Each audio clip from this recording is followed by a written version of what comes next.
This episode was something that I wanted to review in 2020 and uploaded in January of 2021 when I did my Cartoon Week. But since I scrapped that in favor of the Change Your Mind versus Futures finale video, I really had to pick a different alternative on my point of view on the latest material of Steven Universe. To tell you the truth, if I reviewed this episode, I would have praised it, but at the same time, knowing full well that there was a lot going on in the Steven Universe fandom when I became a fan after Future came to an end, I would probably be the most odd one out of the bunch, considering that for someone who's new to the fandom after it came to an end, but when it comes to negative reception from fans, I really had to dodge a bullet and pick the alternative of comparing two finales of Season 5 in Future, but my knowledge back then wasn't really the best. And since I didn't have any plans on binge watching it a second time, I really went straight to doing my Converse videos for the sake of focusing on the love relationship of Steven and Connie. But then again, that's mainly the fact that I was really into this show so much that I want to focus on the stuff that I really enjoyed. And since that we're focusing on the episode I wanted to review for such a long time, today is the day. Lion found Rose's Scabbard, which is mainly for Rose's sword, and Pearl wants to go on a special mission with Steven in order to find some clues and new locations that Steven already went to with Connie and Lion from the second Lion episode,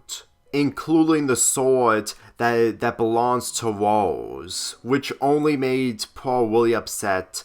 that the fact that Steven is way ahead of her despite not thinking everything. This is also the first episode where we get to see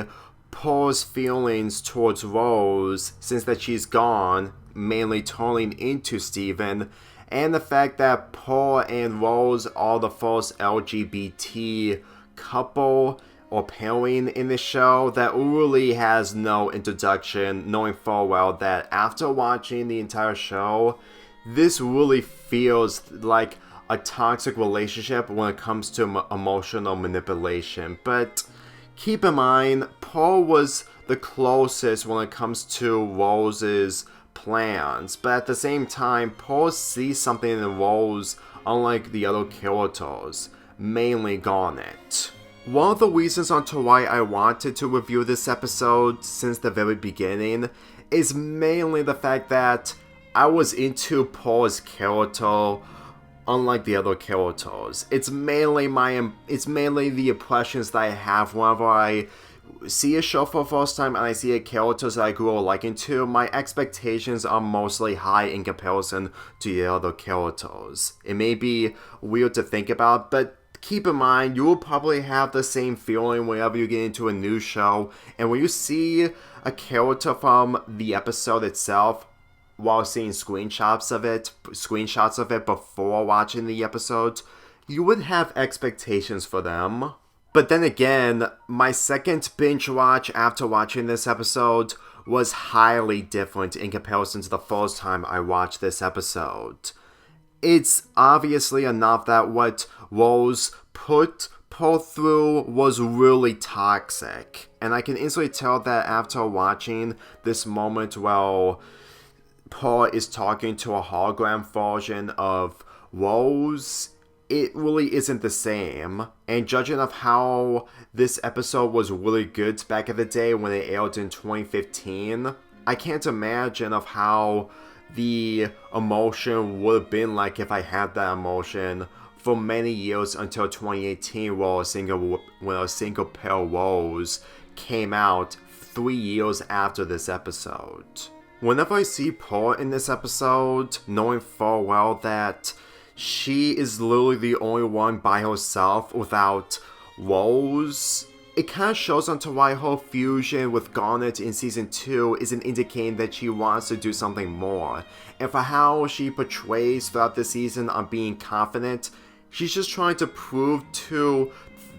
Garnet, Amethyst, and Steven that she is smart in handling the situation clearly, but thinking about it later on in the series, well, she's mainly the opposite of that, but at the same time still in character. I can easily tell that this episode aged a lot more better despite Rose being Pink Diamond and using Paul to her advantage. As for Steven in this, since that he's always put in the dark and he has to do nearly everything when it comes to the causes of Pink Diamond, who is Rose, I can guarantee you that for how he's portrayed in future, even if it may be difficult to understand when it comes to critics who watched the show and got into the show a lot more, only to feel disappointed for how it turned out, on how it really affects the point of view on everything. I don't even think that Steven's IQ in future is dumbed down. Granted, I still have to watch those episodes when I get to them in September, but keep in mind, whenever I see people's critiques towards Steven for how he's flannel-wise, as much as I understand where they're coming from, it doesn't change the fact that Steven just isn't like every other character when it comes to not going to school and whatnot. And even though that their point of view on defending their opinions is mainly their point of view of what they see in the show, unlike I do, what I see in the show is mainly the fact that Steven is always in a state of panic when it comes to dealing with threats which became minor threats, and he hasn't experienced that way earlier in the series. And as far as I'm concerned, if there was ever a moment where Steven was selfish in the earlier seasons, and not including future, since that people have described Steven's character being selfish,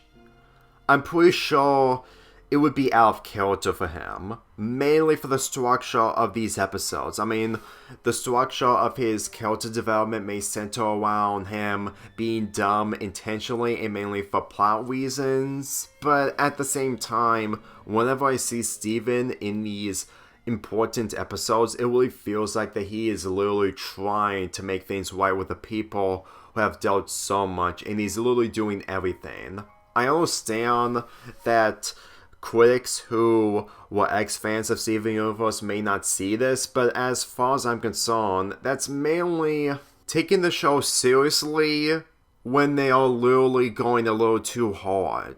Then again,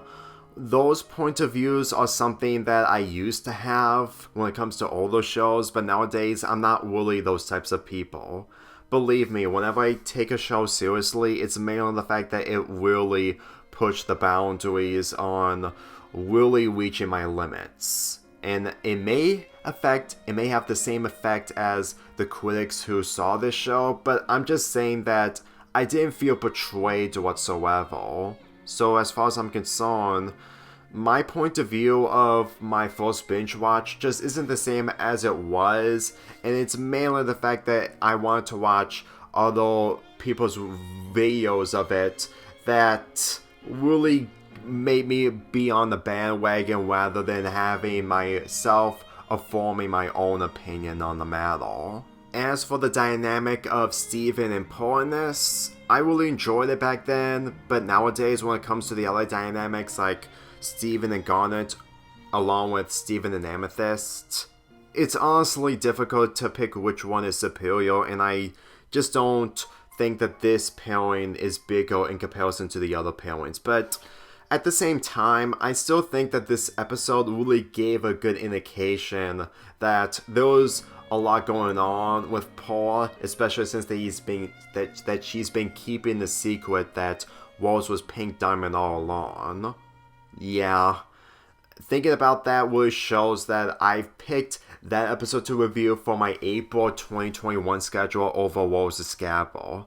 That really felt like I was thinking a little too much about that episode, since that it was the most infamous of the show. No matter what happens after this episode, I still really like this episode, and one of my favorites in season 1. I'm pretty sure that if I reviewed this way before, which is mainly in January of 2021 by uploading the video, planned video to be exact, I would have praised it a lot more, but that's just mainly me being a new fan, considering that after watching the entire series in 2020, there was a lot going on that I had to experience. But I finally reviewed this episode after all this time. In all honesty, I wouldn't even replace this episode with the other episodes, even if I had to review 20 episodes. I wouldn't. Because as far as I'm concerned, this episode deserves my point of view as of now than how my old point of view was back then. I'm giving this episode a 9.5 out of 10.